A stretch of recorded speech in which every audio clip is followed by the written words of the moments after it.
Hi, and welcome to another episode of Hot Takes with me, the Silver Fox. Last of the long form videos of the day, so it's my best chance of asking you to hit that subscribe button if you are yet to do so. We get pushed down with the algorithm. We are a news channel, they don't like it, but you subscribing lifts us up and we can spread the word wider, get the truth out there, and do little videos like this one. Now, I will say at the start of it that this was actually before the likes of what happened subsequently with regards to Keith Brown coming out and trying to defend Humza Yousaf and saying some awful things about Stephen Kerr.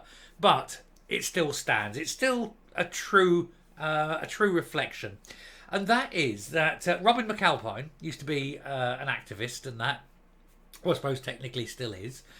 He said that Humza Yousaf is effectively dead man walking. He's finished as First Minister. He knows it. We know it. Everybody knows it. It's just a question of when will he go.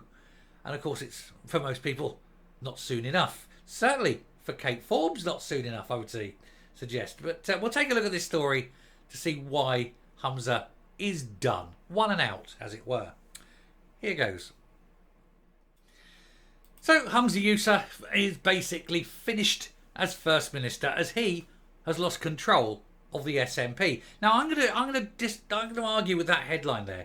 You can't have lost control of the SNP because I don't believe he ever actually had control of the SNP. Almost from day one, you had people undermining him, saying things against him. Mary Black immediately took a dislike to him, never liked him apparently.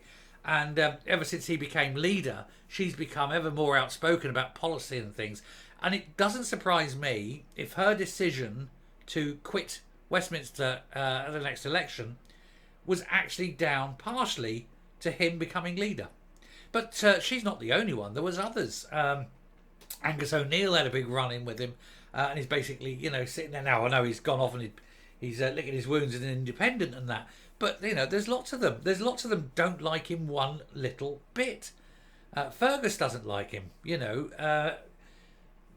There's just so many. The list goes on. The list is almost endless for people who don't like him. Anyway, leading Skexit activist Robin McAlpine was brutal in his assessment of the First Minister's leadership skills, as he pointed out that Stephen Flynn and Keith Brown were contradicting his position on policy, which is a sign of a weak leader. Well, we've always said from day one, he's not a leader, he's a seat warmer. That's all he does. He's just warming the chair for Kate Forbes.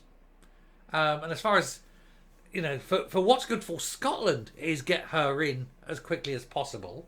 Because you've got two and a bit years of SNP government anyway. So you might as well have someone sane there. And someone who has said in the past, since independence is unachievable at the moment, put it to one side and concentrate on the problems. And I'm sure the people of Scotland would appreciate that. For unionists, of course, no, keep him there as long as possible. Because while he's there, the whole thing's falling apart. The wheels are definitely falling off, aren't they? Anyway, a leading Skexit activist has claimed that Humza Yousaf is already basically finished as First Minister, as he's lost control of the party due to the incoherence in policy, which has made the headlines in recent months and days. Indeed. Just at the end of last week, you had Keith Brown going, we shouldn't take our seats at Westminster, which was not, of course, the official position of the blessed leader. And so Keith Brown had to sort of reverse ferret on that and walk that one back ever so quickly. No, you didn't hear me say that he was going. Well, that's exactly what it was. It's not just weeks. It's months, weeks, days. And even today there's rumours.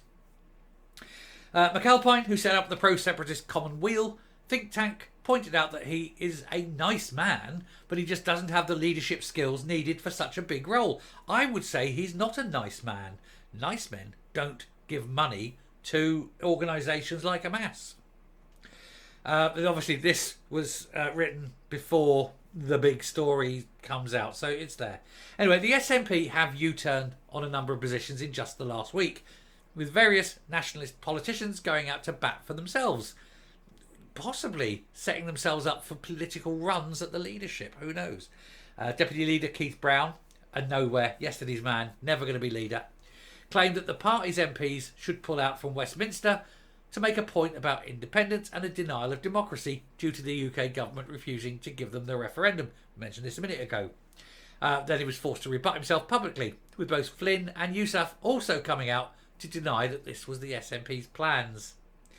Other examples of the incoherent strategy were mentioned by McAlpine on his blog, including the commitments to ending child poverty by offering a giant council tax perk to the rich and brutally slashing affordable home budgets. That always helps the kids, doesn't it? Give a tax break to the rich and cut the funding for cheap housing. He said it's also leading the world on climate change, but it can't see enough oil drilled at the same time. It needs the oil income. Scottish Labour also highlighted that the First Minister was losing control of his own party as his oil and gas policy has changed twice due to pressure from Aberdeen South MP Stephen Flynn, who's desperate to keep his seat. Now, someone asked Flynn the other day about oil. He said, "Oh no, it's very important, very important. We've got to keep oil." Blah, blah. And I go, "Well, that's not what your party's saying." "Yeah, well, my party's position is one of fluid. We know we need the oil until this is ready." Blah. But that's not his party's position. He's lying. Flynn was lying. That isn't his party's position. He's trying to bring it as a slow sort of shift process, and it's not. They just want to end oil now because they need to kiss the arse of the Greens. Anyway, Deputy Leader, Labour Deputy Leader Jackie Bailey said earlier this week, with Keith Brown and Stephen Flynn both openly defying Humza Yousaf, it is clear he's lost control of his party and his mind and, his senses. Oh, look, back in the good old days. Back in the good old days. You see, you can't see her left hand. That's because it's firmly up his arse. We already know that London SNPs do not listen to the First Minister, and now we know his own sidekick thinks Humza Yousaf hasn't got the authority to set out party policy. While the SNP fight like rats in a sack, the people of Scotland are being failed, and have been for 17 long, bad years. McAlpine set out that Mr Yousaf was doomed to fail from the start, as it was all set out by Nicola Sturgeon. He said the situation is basically this: to maintain one's faction control of the party, it is all but rigged its leadership election to bring in continuity candidate, who then brought in a continuity cabinet and a set of continuity staffers. This worked brilliantly. Everyone kept their pension plans. Sadly, few of them are up to the job, and everything they touch falls apart. Observing this and the predictable public reaction, others in the party are panicking and trying to steer the party out of the trough. I tell you what, it's not. It's done. They've got no good ideas because they've got no talent. There is no talent left. It's chaotic. It's falling apart. His days are numbered. In fact, his days are run, aren't they? They're done. He needs to just stand up now, quit, say, yes, I am wrong. I've still got my Pakistani passport. I can always sod off back there to get out of Dodge, because I'm not really committed to Scotland, which is why I kept the passport. And, I'm only in it for the money and the fame. What a dick. Coming up. So he failed at transport. He failed in health. He's failed at justice, and now he's failed at leader. It's not even a year yet, and he's already done, dusted. And I hope he's packing his bags, because Kate will want to get in and have an early start. He knows it. She knows it. Everybody knows it. Just needs a little quiet word in the ear. Then he said that even if he loses all the seats at the election, he's not going. Oh, I think you've got other things coming. I think there may be a change of direction. They're so far behind in the polls, it's a joke. But then he's a joke. Only he's not really funny. Anyway, stop there. Thank you very much for watching. Do please hit the subscribe button, ring the bell, leave a like, leave a comment. Please share the video and enjoy your damn evening. I'm going to. Keep an eye out. There will be through the day, or through the evening perhaps, a few more Flash videos. But other than that, sayonara till tomorrow.